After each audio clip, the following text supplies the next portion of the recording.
Kathy, what's going on? I'm so worried about the Indonesian women. Yeah, they're in trouble. They're really afraid. They think there's extortion happening. And so there's 23 workers involved in all of this? Migrant Dreams is a documentary about migrant farm workers who work in Canada's food systems. And in the film, I spent most of my time with women from Indonesia who come into Canada under the Temporary Foreign Worker Program. These workers had come into Canada paying upwards to $7,000 to a private recruiter who was acting kind of as the middle person between the workers and the greenhouse employers. And the women were recruited from their hometowns in Indonesia to work in Canada in the greenhouses. When I met the women who are in the film, Migrant Dreams, they were in a real crisis because of the weight of the fees. Many of the workers were actually unable to pay $7,000 up front. So what they agreed to do was to pay a bit of that money in the beginning and then pay off the remaining while they were working in Canada. That's often seen as debt bondage. So the women were working in Canada legally, but a significant portion of their salary was going to a private recruiter.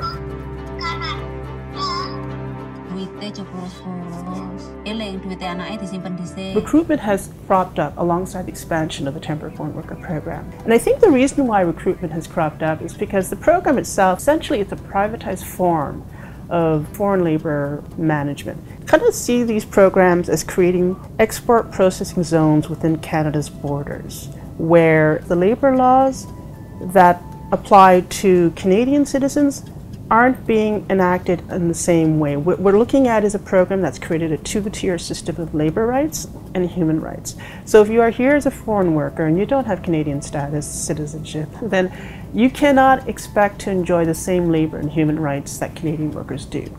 That is fundamentally antithetical to the ideas of Canadian laws and justice.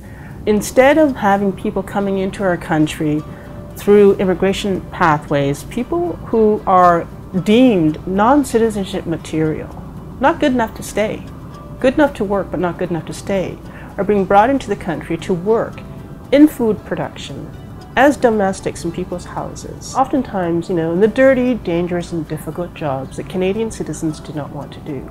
4 years in and then 4 years out. You're just out after the 4 years. You do your stay in Canada. We see our country, we see this place as a first world economy. We have rights and privileges and a standard of living that is vaunted. It's seen as one of the best in the world. But there is a third world in our first world. And migrant workers are central to that.